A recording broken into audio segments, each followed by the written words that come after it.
최근 헤어캡과 물안경을 쓰고 입국한 여행객들 사진이 화제가 됐죠.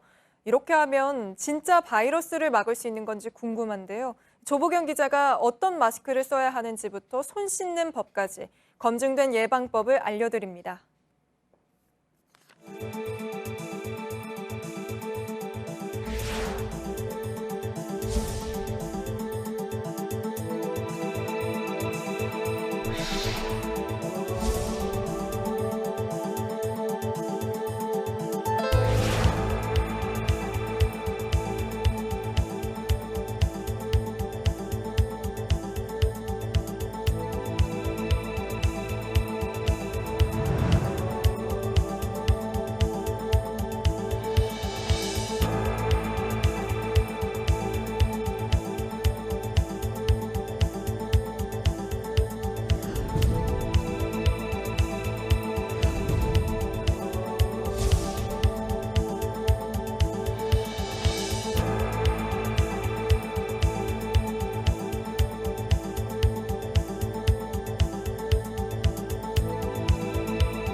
네, 그럼 지금부터는 시청자분들이 궁금해하시는 것들을 몇 가지로 정리를 해서 풀어드리겠습니다. 확진자가 갔던 식당이나 영화관은 언제까지 위험한 건지, 또 내일부터는 일상 접촉자들도 자가격리 대상이라고 하는데 스스로 격리할 때 어떻게 해야 하는지 최하은 기자가 알려드립니다.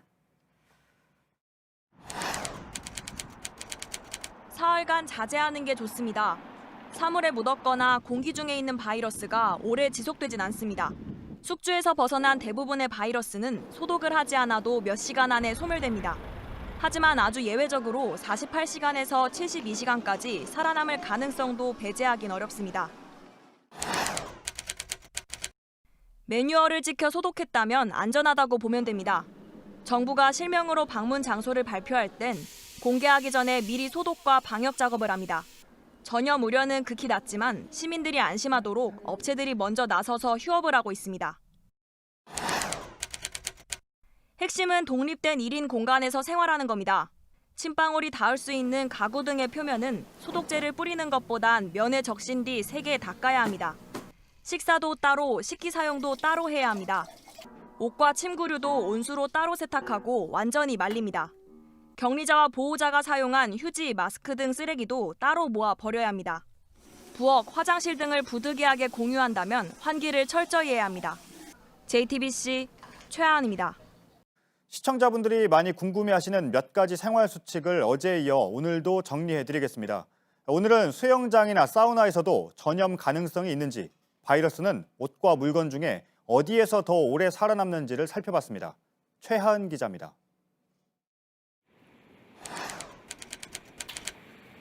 섬유보다 표면이 딱딱한 물건에 더 오래 남을 것으로 추정됩니다. 아직 신종 코로나 바이러스에 대한 연구는 부족합니다. 유전적으로 거의 비슷한 사스 바이러스를 보면 환경 조건이 맞으면 책상이나 스마트폰 같은 단단한 물체에 최대 일주일까지 생존한다는 연구 결과가 있습니다. 침방울이나 신체가 자주 닿는 가구나 물건은 자주 소독하는 게 좋습니다.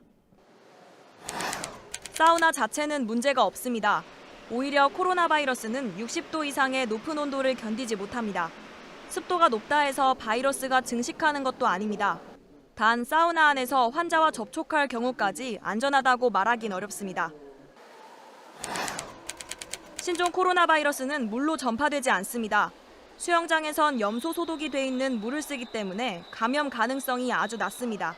다만 탈의실 등 함께 있는 시설의 위생관리 상태는 잘 살펴야 합니다. JTBC 최하은입니다. 시청자분들이 궁금해하시는 생활 수칙들을 정리해드리고 있습니다. 오늘은 신종 코로나 바이러스가 우리 몸에 어떤 증상으로 나타나는지 독감 같은 다른 바이러스와 비교해서 살펴봤습니다. 최하은 기자입니다. 일반적인 독감은 잠복기가 이틀 정도입니다.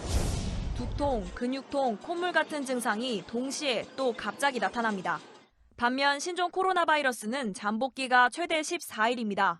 기침을 동반하고 두통과 콧물은 적은 편입니다. 독감보다 초기 증상이 다양하고 상대적으로 약한 경우가 많습니다. 단 개인차가 크기 때문에 드러나는 증상만으로 명확하게 구별하긴 어렵습니다. 신종 코로나 바이러스 환자들이 많이 보인 증상은 발열, 기침, 호흡곤란 순입니다. 기침은 가래가 별로 없는 마른 기침이 대부분입니다. 중국 우한의 확진자 99명 가운데 31명은 숨을 쉬기 어려운 상태를 겪었습니다. 목이 따끔거리거나 콧물이 흐르는 증상을 보인 사례는 드뭅니다. 사스나 메르스에 비해 설사를 경험한 환자가 적은 것도 특징입니다. 환자와의 접촉 가능성과 해외 방문 이력을 먼저 따져봐야 합니다. 접촉력이 없고 가벼운 몸살 기운일 땐 집에서 푹 쉬는 것도 방법입니다. 하지만 접촉 가능성이 의심되거나 이상한 징후가 있을 경우엔 1339에 전화하거나 선별진료소에 가는 게 좋습니다. JTBC 최하은입니다. 공기청정기가 신종 코로나 바이러스를 제거해준다. 홍삼이 예방 효과가 있다. 이런 정보들이 많이 퍼져 있습니다. 실제로 판매량이 크게 늘었다고 합니다. 과학적인 근거가 있는지 살펴봤습니다. 최하은 기자입니다. 신종 코로나 바이러스까지 없애는 공기청정 기술이 인증을 받은 사례는 없습니다. 오염물질이나 기존에 알려진 바이러스를 일부 제거하는 효과만 검증된 상태입니다. 신종 코로나 바이러스가 공기로 전파될 가능성은 매우 낮다는 게 전문가들의 대체적인 의견이기도 합니다. 따라서 신종 코로나도 제거된다는 내용은 과장 광고입니다.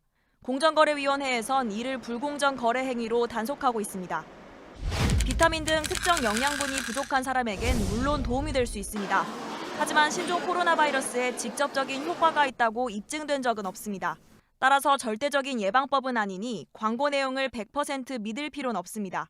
특히 잠복기에 있는 바이러스를 퇴치한다거나 증상을 억제한다는 내용은 과학적 근거가 없습니다. 마늘은 건강식품이지만 예방 효과는 입증되지 않았다. 참기름은 맛있지만 바이러스는 죽이지 못한다. 검증되지 않은 민간요법이 전 세계적으로 떠돌자 WHO가 직접 홈페이지에 올린 답입니다. WHO는 신종 코로나와 관련된 정보가 넘쳐 괴담을 낳는다며 정보 전염병도 함께 퍼지고 있다고 경고했습니다. JTBC 최하은입니다.